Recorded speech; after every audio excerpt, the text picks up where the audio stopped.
Tu connais ce mec. Il est intelligent. Il a des rêves énormes. Il parle de projets fous. Mais il passe ses journées à observer, à réfléchir, à ne rien faire, selon les standards normaux. Tes parents le jugent. Tes potes ne comprennent pas. La société le regarde avec suspicion. Il gâche son potentiel. Il est paresseux. Il va finir par rien accomplir. Et pourtant, il ne stresse pas. Il observe. Il attend. Il planifie dans sa tête. Et un jour, sans prévenir, il explose. Il accomplit en 6 mois ce que les autres font en 10 ans. Carl Jung, un des plus grands psychanalystes de l'histoire, avait un concept pour décrire ce type de personne. Et il disait quelque chose de terrifiant. La société ne déteste pas ces gens parce qu'ils sont paresseux.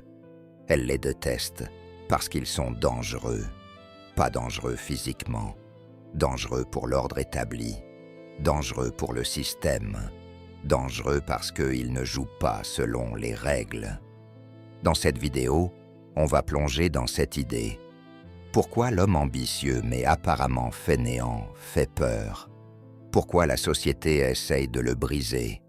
Et surtout, si tu te reconnais dans cette description, qu'est-ce que ça signifie pour toi?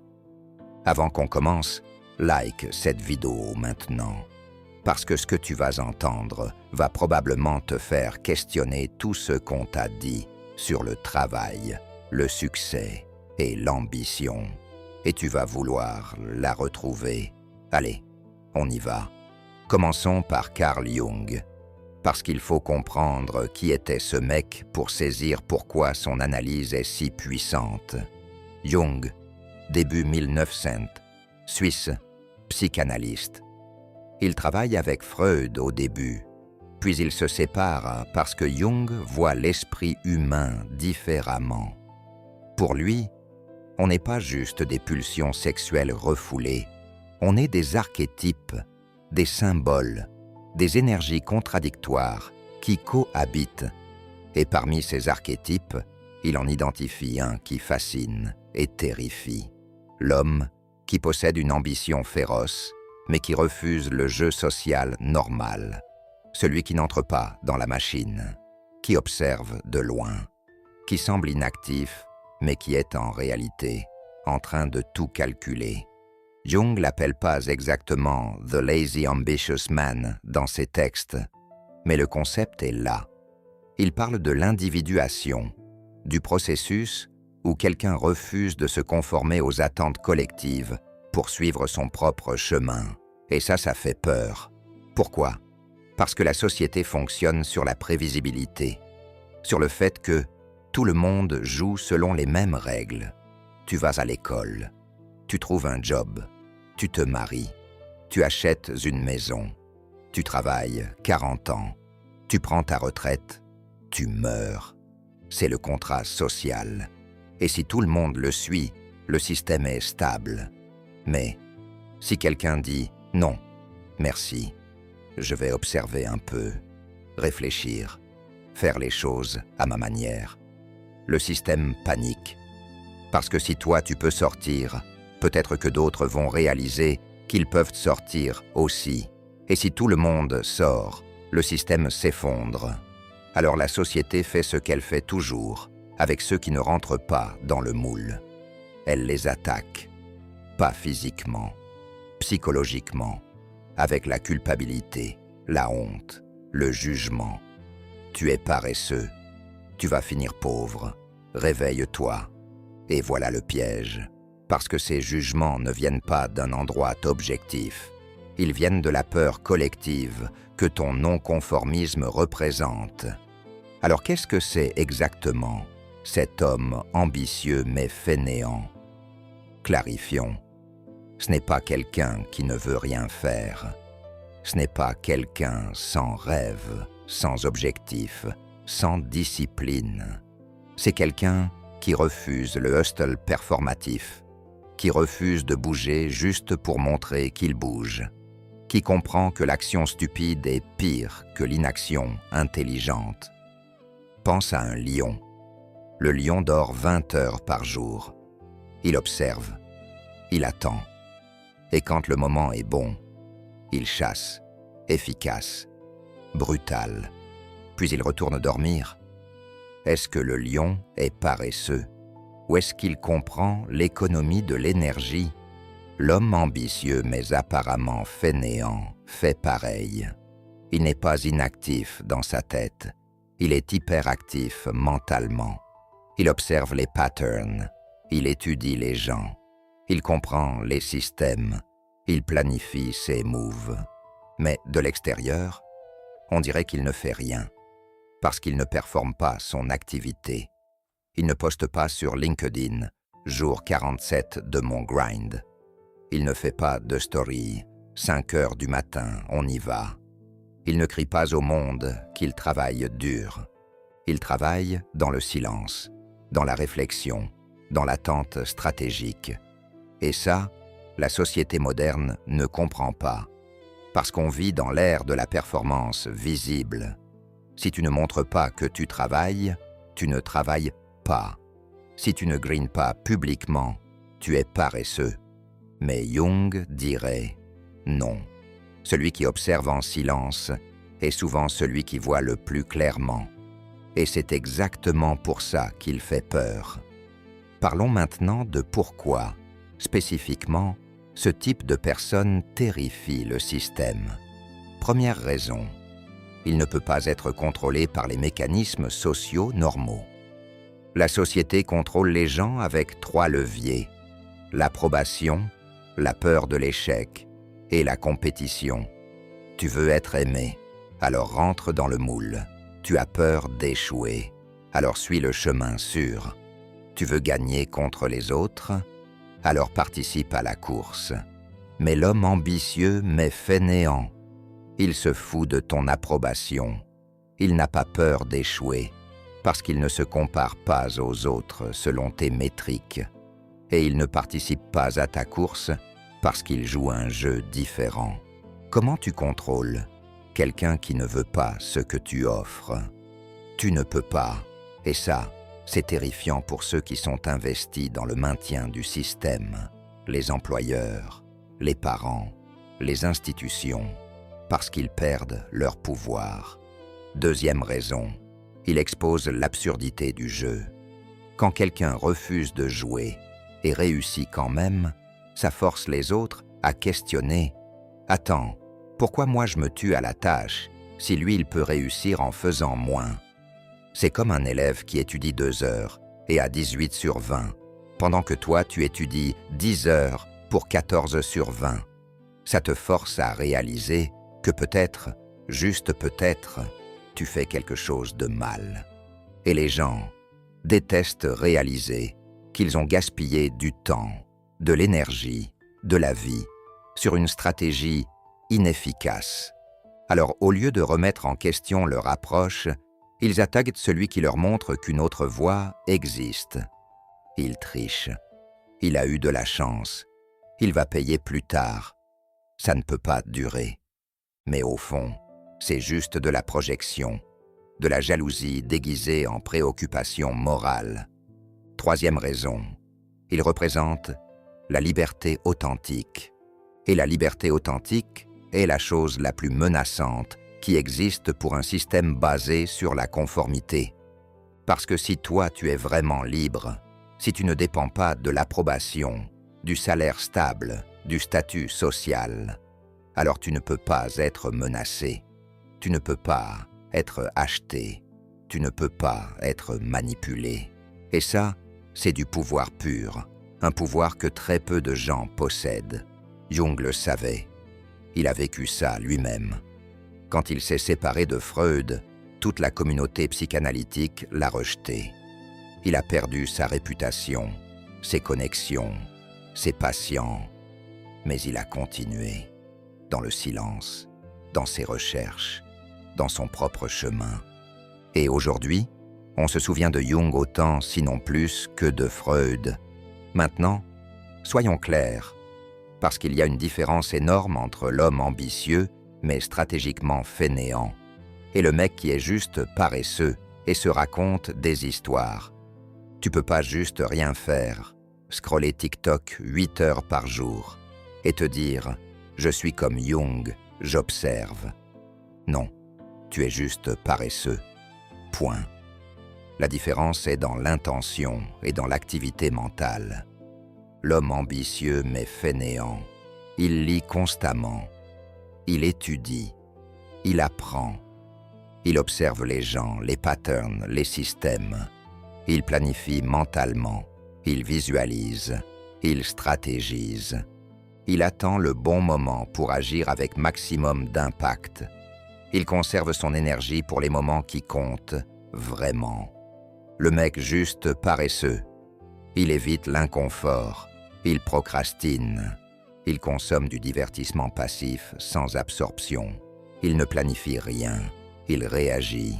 Il espère. Il attend. Rien. Juste que ça se passe magiquement. Il gaspille son énergie sur des distractions, puis dit qu'il est fatigué. Tu vois la différence? L'un est une stratégie, l'autre est une excuse. L'un est du calcul, l'autre est de l'évitement. L'un est du repos actif, l'autre est de la fuite passive. Alors avant de te dire que tu es cet archétype jungien puissant, regarde-toi honnêtement. Est-ce que tu es vraiment en train de préparer quelque chose de grand? Ou est-ce que tu utilises ce concept pour justifier ta peur d'agir? Parce que la vérité fait mal, mais elle est nécessaire. Admettons que tu es vraiment ce type de personne, l'ambitieux stratégique, celui qui observe, planifie, attend le bon moment. Comment tu gères la pression sociale? Comment tu gères les parents qui disent « tu fais rien de ta vie », les amis qui te regardent bizarrement, la société qui te juge? Première chose, comprends que leur peur n'est pas ta réalité. Quand quelqu'un te dit « tu devrais trouver un vrai job », ce qu'ils disent vraiment, c'est « tu me fais peur parce que tu ne suis pas le chemin que je connais ». Ce n'est pas à propos de toi, c'est à propos d'eux, de leur besoin de validation que leur choix était le bon. Et si tu réussis en faisant différemment, ça invalide leur sacrifice. Alors ne prends pas leurs critiques personnellement. Comprends-les pour ce qu'elles sont. De la projection. Deuxième chose, crée des preuves internes avant les preuves externes. Le problème avec l'approche du lion, observer puis attaquer, c'est que pendant la phase d'observation, personne ne voit ton travail. Alors toi, tu dois savoir. Tu dois avoir des marqueurs internes de progrès. Un journal où tu notes ce que tu apprends, des compétences que tu développes en secret, des connexions que tu tisses, des idées que tu testes. Parce que si tu n'as aucune preuve, même pour toi-même, alors effectivement, tu es juste en train de te mentir. Mais si tu peux te regarder dans le miroir et dire « je travaille », juste pas de la façon qu'ils comprennent et que c'est vrai, alors tiens bon. Troisième chose, accepte que tu vas être seul pendant un temps. Jung parlait de l'individuation comme d'un processus solitaire. Tu ne peux pas devenir vraiment toi-même en restant dans le groupe. Tu dois sortir, observer de l'extérieur, construire dans la solitude. Et oui, c'est dur. Oui, tu vas douter. Oui, il y aura des moments où tu te demandes si tu as tort et si tout le monde a raison. Mais c'est le prix de la liberté, le prix de l'authenticité, le prix de construire quelque chose qui est vraiment tien. Et si tu n'es pas prêt à payer ce prix, alors peut-être que tu devrais suivre le chemin normal. Et c'est OK aussi, vraiment. Pas tout le monde doit être un outlier. Mais si tu choisis ce chemin, alors assume-le pleinement. Ne te plains pas de la solitude, tu l'as choisi. Il y a un dernier point que je veux aborder, parce que c'est important, et personne ne le dit. L'approche de l'homme ambitieux mais fainéant n'est pas pour tout le monde, et ce n'est pas pour tous les domaines. Si tu veux devenir chirurgien, tu ne peux pas juste observer et attendre le bon moment. Tu dois grinder, des années de fac, de résidence, de pratique. Si tu veux devenir athlète de haut niveau, tu dois t'entraîner tous les jours. La stratégie seule ne suffit pas. Alors où est-ce que cette approche fonctionne? Dans les domaines où l'intelligence, la stratégie et le timing comptent plus que le volume d'heures. Entrepreneuriat, investissement, créativité, leadership, influence. Des domaines où une bonne décision au bon moment peut valoir 10 000 heures de travail dans la mauvaise direction. Des domaines où comprendre le jeu est plus important que jouer le jeu intensément. Alors avant d'adopter cette approche, demande-toi, dans mon domaine, qu'est-ce qui compte le plus, le volume ou l'intelligence? Les heures ou les insights? Si c'est le volume, alors grind, sans excuse, sans philosophie jungienne pour te cacher.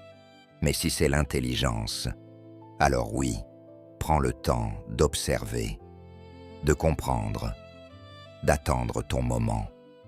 Parce que dans certains jeux, le patient gagne, pas le rapide. Voilà où on en est.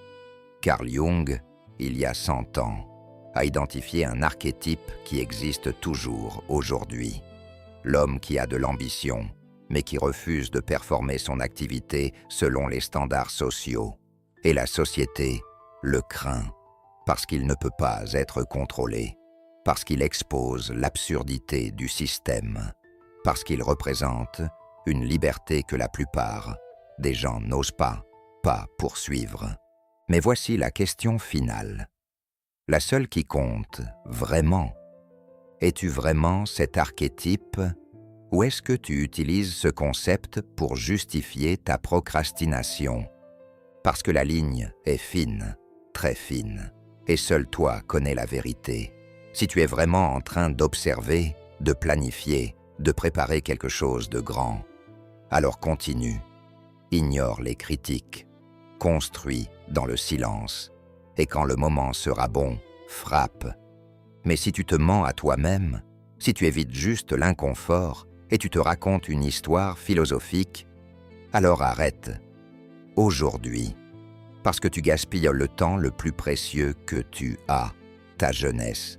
Jung disait « Je ne suis pas ce qui m'est arrivé, je suis ce que je choisis de devenir. » Alors choisis, maintenant, avec honnêteté brutale. Tu es le lion qui attend son moment, ou tu es juste un mec qui a peur de chasser. Si cette vidéo t'a fait réfléchir, si elle t'a challengé, si elle t'a mis mal à l'aise, c'est exactement ce qu'elle devait faire. Like maintenant. Abonne-toi, parce qu'on continue d'explorer ces concepts qui font mal, mais qui transforment. Et dans les commentaires, sois honnête avec toi-même. Tu es quel type de personne en ce moment? Le lion stratégique ou celui qui se raconte des histoires? Pas de jugement, juste de l'honnêteté, parce que tu ne peux changer que ce que tu reconnais. Et partage cette vidéo avec quelqu'un qui se cherche, qui est jugé pour ne pas suivre le chemin normal, qui a besoin d'entendre que c'est OK d'être différent, tant que c'est authentique. Jung n'était pas un conformiste, il a payé le prix, mais il a vécu selon ses termes. Toi aussi tu peux, mais seulement si tu es prêt à payer le prix. La société va te juger, tes proches vont douter, tu vas te sentir seul. Mais au final, quand tu te regardes dans le miroir, tu sauras, tu as vécu ta vie, pas celle qu'on attendait de toi. Et ça, personne ne peut te le prendre. Reste authentique, reste stratégique et surtout, reste honnête avec toi-même. On se retrouve dans la prochaine.